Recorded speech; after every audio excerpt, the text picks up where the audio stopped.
About 3 years ago, my stepsister Daphne got pregnant. She and her husband Jim were thrilled, but found out at the 20-week scan that the baby had a congenital condition and would be born severely disabled.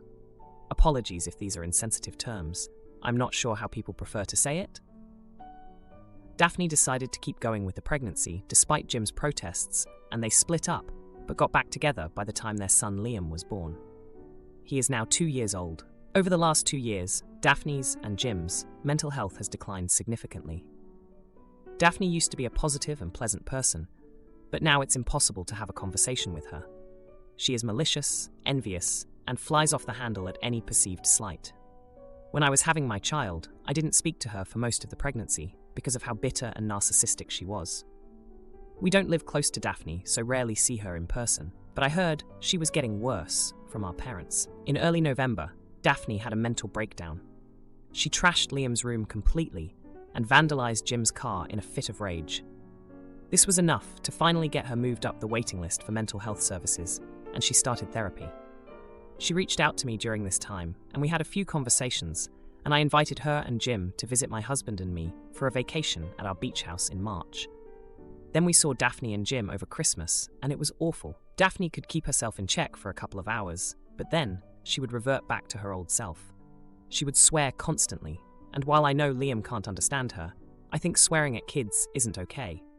Whenever I expressed concern for her, she would just snap that I need to get off my high horse about having a perfect child. Jim was snapping at her constantly. He would also constantly ask to hold or play with my child, to the point it got annoying. Overall, the whole Christmas break was just the whole family being anxious over the situation. My husband finally said a week ago that he didn't want Daphne and Jim visiting, and I agreed. I called Daphne and said that something had come up with my husband's work and we needed to cancel the trip. Daphne was furious. Apparently, her therapist had been saying how good this break would be for her. They haven't been on vacation since having Liam, and I owed her this one thing to help her. Eventually she gave up and said I was a horrible person for pulling the rug out from under her and hung up.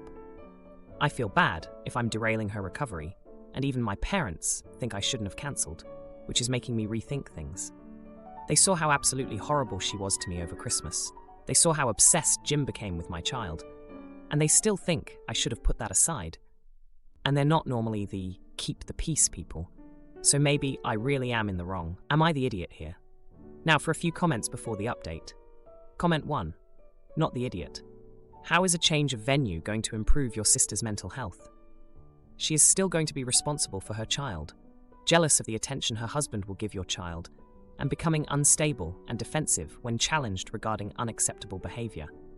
She obviously isn't telling her therapist everything, and the first thing they should be looking at is regular and local respite care to get a break from being parents of a special needs child.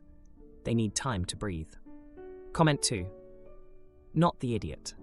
While your sister's mental health issues are tragic, her behaviors during Christmas pretty much told you what you and your family can expect during another visit. You most certainly did not derail her recovery. She needs a lot more help than you can provide to her, including finding some specialized babysitting for her son. You don't owe it to her, nor to your parents, the stress that she will put you and your family under. Now, for the update. Hey everyone, a lot has happened since my last post about my stepsister Daphne, her husband Jim, and their son Liam. I thought things couldn't get more intense, but boy was I wrong. So, after I cancelled the beach house trip, things went from bad to worse. Daphne's therapist had been working with her on managing her anger, but the cancelled trip set her off big time. She started posting all over social media about how family should always stick together and support each other, clearly aiming it at me. It was embarrassing, but I tried to ignore it. Jim, on the other hand, reached out to me privately. He apologized for his behavior over Christmas, saying he was just desperate to feel some normalcy with a child that wasn't facing the same challenges as Liam. I felt for him. I really did, but it was still weird how he was with my kid. Now, here's where things get really crazy. Remember how Daphne and Jim had been on rocky ground since before Liam was born? Well, it turns out that during one of their rough patches, Daphne had a brief fling with an old high school boyfriend. I only found out because the guy's wife messaged me out of the blue, asking if I knew anything about it. Apparently, she found some old messages and put 2 and 2 together. I was floored. I didn't know what to do with that information. I decided not to tell Jim right away because I didn't want to be the one to drop that bomb. But it seems like the universe had other plans. The wife confronted Daphne in the middle of the grocery store, causing a huge scene. It was all over our small town's gossip mill in hours. Jim found out, and he was devastated. He called me, asking if I knew, and I had to admit that I did. He was hurt that I didn't tell him, and I felt terrible. Meanwhile, Daphne was spiraling. She was already struggling, and this was the last straw. She started lashing out at everyone, including me. She accused me of being happy to see her life falling apart, which couldn't be further from the truth. But here's the kicker. In the midst of all this chaos, Liam's condition started to improve. The doctors were amazed. They said it was rare, but not unheard of, for kids with his condition to make sudden progress. Daphne and Jim were overjoyed, of course, but it also brought a new kind of tension. They were suddenly united in something, but the betrayal and the hurt were still there, simmering under the surface. Jim started talking about forgiveness and working things out for Liam's sake. But Daphne was too caught up in her own issues to really hear him. She was convinced that everyone was against her, even when Jim was reaching out. And then, just when I thought things couldn't get any more complicated, my parents got involved. They've always been the type to try and fix things, but this time they went too far.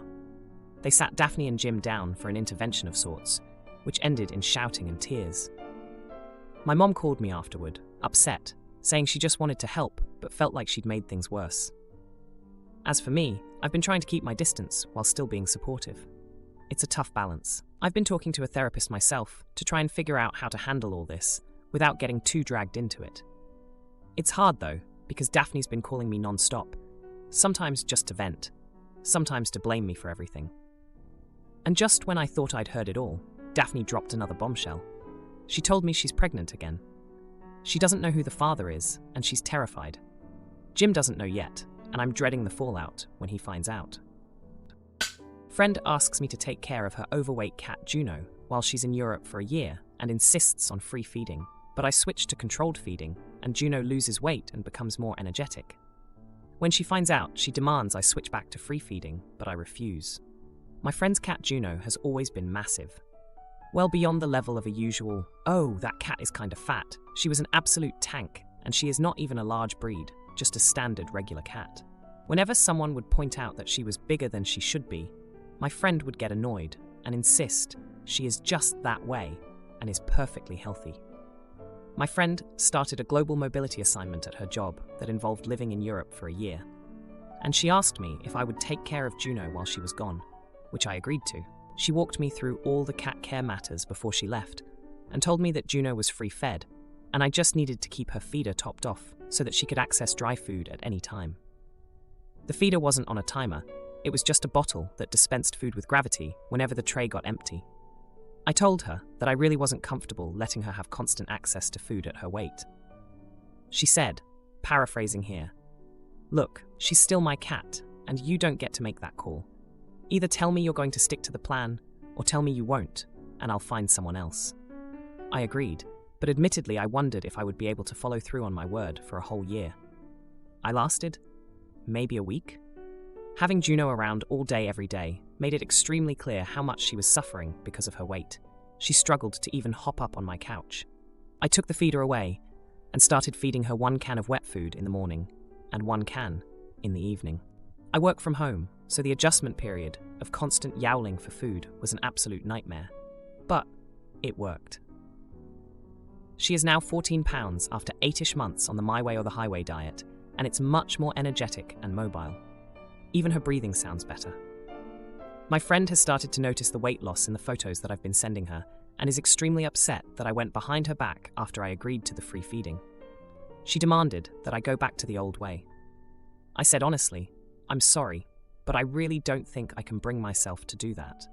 I was like, "I know that when she is back with you, that you are going to do what you will, but while she is under my roof, I can't just let her gorge herself on food all day when it's clear that she can eat normally and lose weight. That would be neglect." My friend called around to see if any other friends or family would take her for the remaining 4-ish months, but no one wanted to. She is extremely upset with me and says that when she is back in the US, she is taking her cat back and this friendship is over. It hurts, but I accept it. I know I went back on my word, and it must feel very bad for my friend to be across the world with this situation totally out of her hands. But I don't know if I can bring myself around to thinking that I actually did something morally wrong. I welcome any and all feedback. Lay it on me. Now, for a few comments before the update. Comment 1. If someone put their child into your care and said, feed them at least 6 Big Macs a day and they can have whatever chips, fries, cookies, ice cream and snacks that they want when they want it, would you actually do that? Then why would you do it with an animal who is supposedly loved? OP says they tapered down and the cat is healthy. OP is not the jerk, NTA, for not being complicit in animal abuse. Comment 2. Normally, I would say someone is the jerk, TA, for making a decision for someone's pet or going against their wishes, but I feel differently about this one. You would have had to neglect Kitty to keep feeding her that way, like you said. You would have been doing something wrong to her. So to me, totally not the jerk, NTA.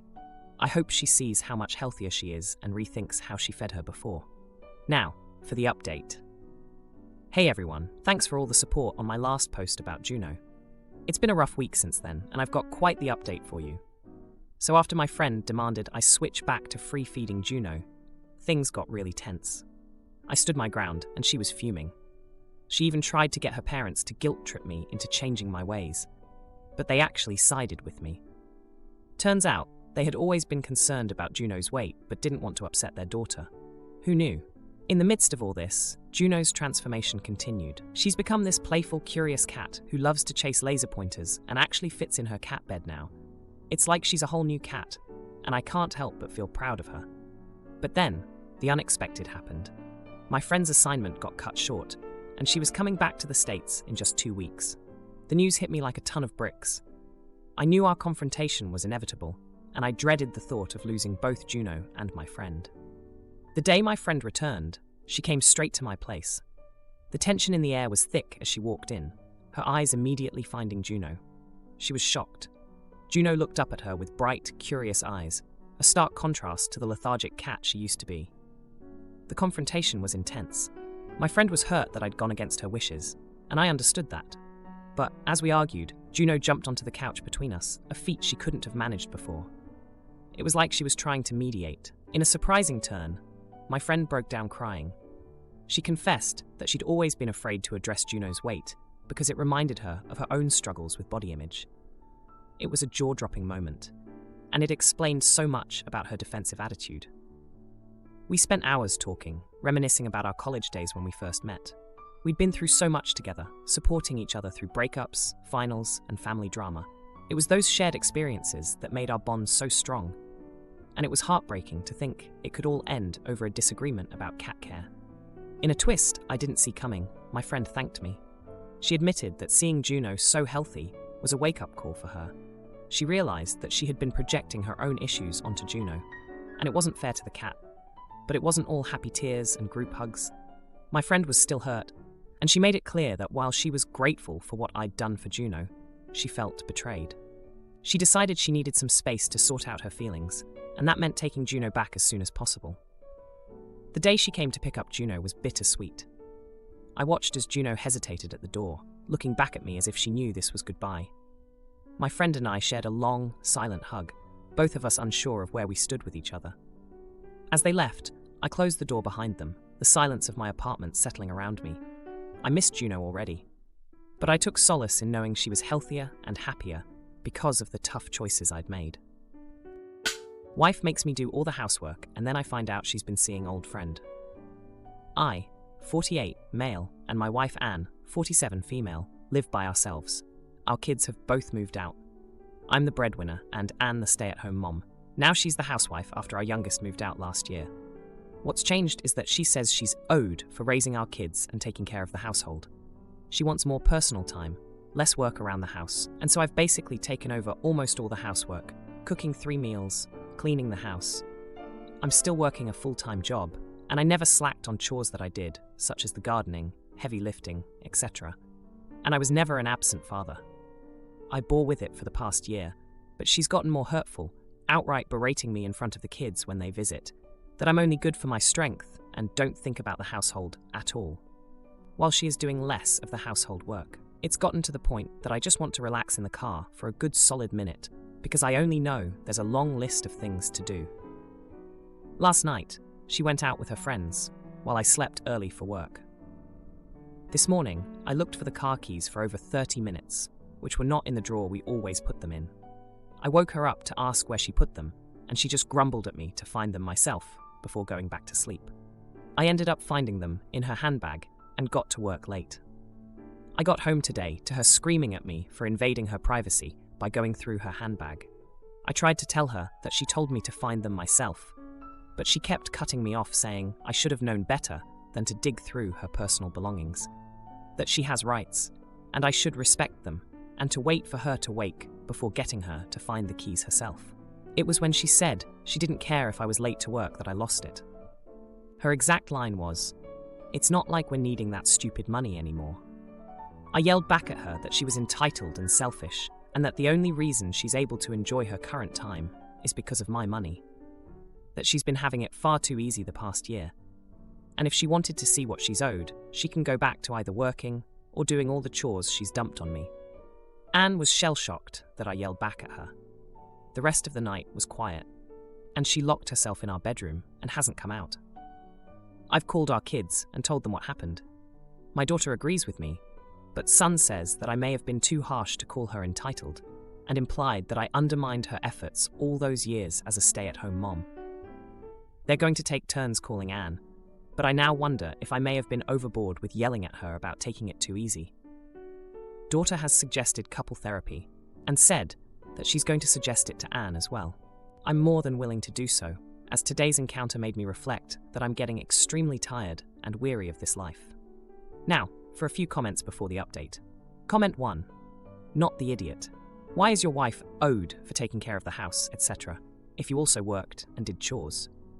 It sounds like she feels the division of labor was uneven. Regardless, if the distribution of work needed to be changed, that should have been a conversation, not a dumping of tasks on you. It is never acceptable to berate your partner or be hurtful. You shouldn't have lost your temper, but it was in response to the situation, which has become increasingly difficult. Your wife is not being reasonable. It sounds like you both need to discuss this, perhaps with a professional, impartial mediator. Comment 2. Not the idiot. Your wife sounds messed up. Something is very wrong. This is the time when both of you should be enjoying your life together. Something is wrong. She's either having a midlife crisis or an affair. Find out. Now for the update. Hey everyone, back with an update on the situation with my wife Anne. It's been a tense 3 days since my last post, and a lot has happened. So after the blow-up over the car keys, things went from bad to worse. Anne didn't speak to me for a whole day. I thought maybe she needed space, so I gave it to her. But then, the next day, I came home from work to find her in the living room with a man I'd never seen before. Turns out, it was an old friend from her college days, Mark. They were laughing and having a good time, which was a shock because Anne hadn't laughed like that with me in months. I tried to keep my cool, introduced myself, and Mark left shortly after. But I couldn't shake off the feeling that something was off. Anne was suddenly in a good mood, but only when she was texting on her phone, which she started to guard like a hawk.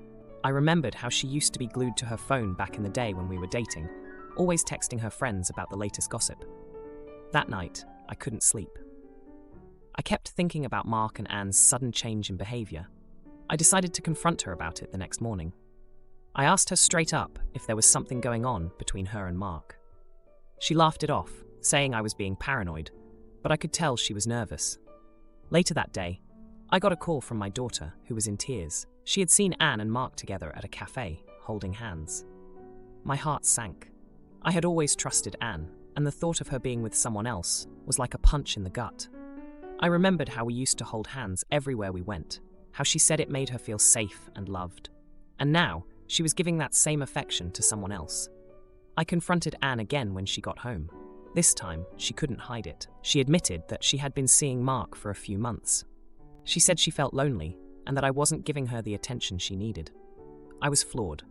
I had been working my tail off to provide for us, taking over all the household chores, and this was how she repaid me. The argument that followed was the worst we've ever had. Anne said she felt trapped in our marriage, that she missed the excitement of her younger days. I couldn't believe what I was hearing. I had always thought we were happy, that we were a team. But now, it felt like I didn't even know her. Our son called later, trying to mediate. He reminded me of the time when Anne supported me through my job loss years ago, how she had been my rock. He said maybe we both had taken each other for granted. I couldn't argue with that, but the betrayal stung too much.